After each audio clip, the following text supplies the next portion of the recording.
Welcome back. Thank you for joining today. Today, we're going to dive into a topic that most of us can relate. It's how to manage self-doubt, right? Whether you're just starting a new job or new role, entering into a new relationship, maybe you're dating again, or faced with an important decision. Notice that self-doubt can sometimes creep in. It's when that persistent self-doubt is there, how it can have us second guess ourselves. It's difficult making decisions. It chips away at your self-confidence and creates a lack of trust in yourself, right? Also, with that, we miss out on opportunities and robs you of your joy. The good news is you can reduce your self-doubt and its impact it has in your day, your decision-making, in your relationships, in your career. You just have to be mindful of it. And today I'm going to give you 3 daily habits that you can practice to reduce self-doubt, manage it, and build your self-confidence. Let's start with what is self-doubt?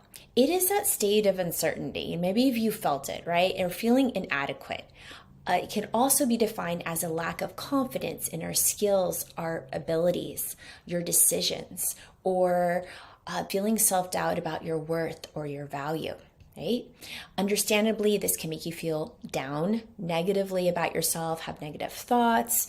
It can also impact behavior, not going out and putting ourselves out there, or not applying for that promotion, or not putting ourselves in a new relationship because of our feelings of self-doubt. Right? It really can hold us back and miss out on opportunities that could be really good for you. Right? Or help you reach your full potential. So let's get right into the 3 habits, right, that we can practice to reduce self-doubt and improve confidence. Habit number 1 is the power of our self-talk, right? Is shifting that negative self-talk to self-compassion, because our negative thinking, believe it or not, can become really unhelpful habits, right? So catch it in the act. Don't let it go on automatic pilot.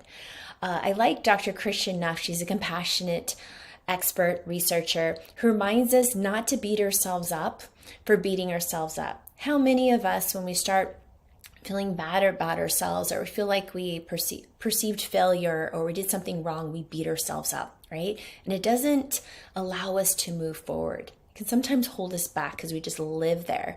So what we can do is just be mindful of the negative self-talk. Maybe it's like, I'm not smart enough, I'm not skilled enough, I'm not fit enough. Whatever that is, instead offer yourself, here's the invitation, to offer yourself self-compassion and grace.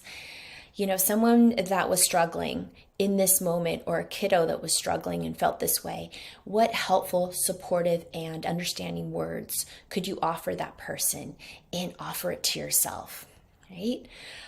So again, how do we exercise self-compassion or grace? Acknowledge your emotions. We don't want to suppress them or avoid them. So acknowledge those emotions and offer yourself grace in that moment, right?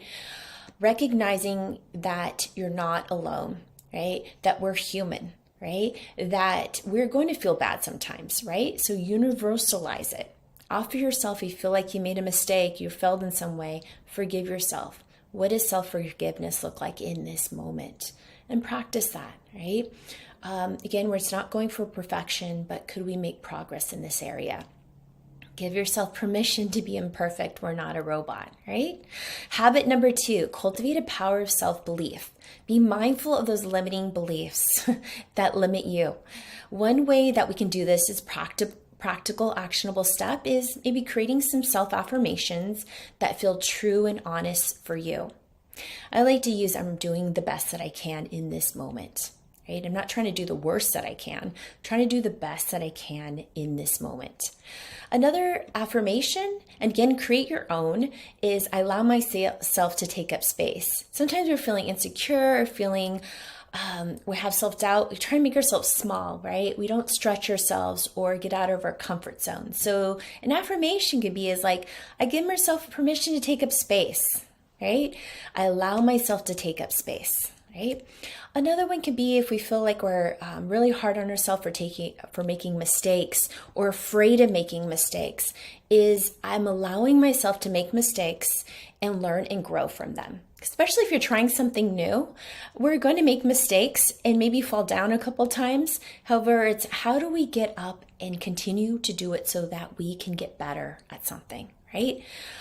For a kid that's just learning to crawl and, to walk, and then falls down, we're not going to put them down for falling down, right? We want to encourage them to continue practicing those skills, and eventually they go from crawling to walking, right? Another affirmation: I'm more than enough and I embrace my uniqueness with pride.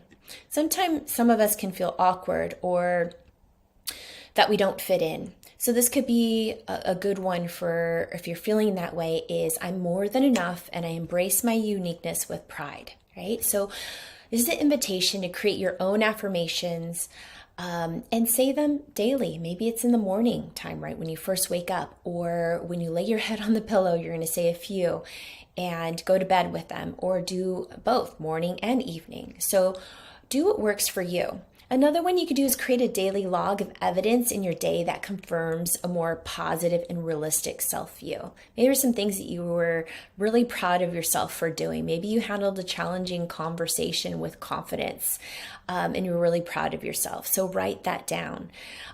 So your daily wins, and at the end of the week, you can review that, and that could also boost that positive and realistic self-view for yourself. Lastly, habit 3, invest in your growth. Confidence grows when you're continuing to build your skills and your qualities and taking action. If you feel you're falling short, consider an opportunity to work on some of these skills, right? And lastly, avoid the trap of comparing yourself. Know that this is just your journey. You're reminding yourself that this is your journey, right? Your life, and focusing on your own progress and uniqueness, right? So again, and some actionable steps that you can do if that is you want to develop your skills. Maybe it's taking a class, maybe it's taking a course, maybe it's getting mentoring from somebody that you really admire their skills or qualities and doing that. Maybe it's starting therapy, right? And investing in your growth there. So to recap, here are 3 daily habits that we can do. Is 1, shifting our negative self-talk to self-compassion. 2, cultivating the power of self-belief daily. 3 is investing in your growth, right? And that can build your confidence. Again, if this is something that resonates with you, or someone that could needs to hear it, please share it with them. Remember, building confidence is a journey. It's not a destination. And here's the invitation: is what's one habit that you can start today to help you reduce self-doubt and build your confidence, right? Share in the comments below. Click on the link in my bio for more supports and resources with reducing self-doubt and building your confidence, right? If you like this video, please subscribe the channel and share it with someone who might need a confidence boost in their day. Until then, cheers to your mental health.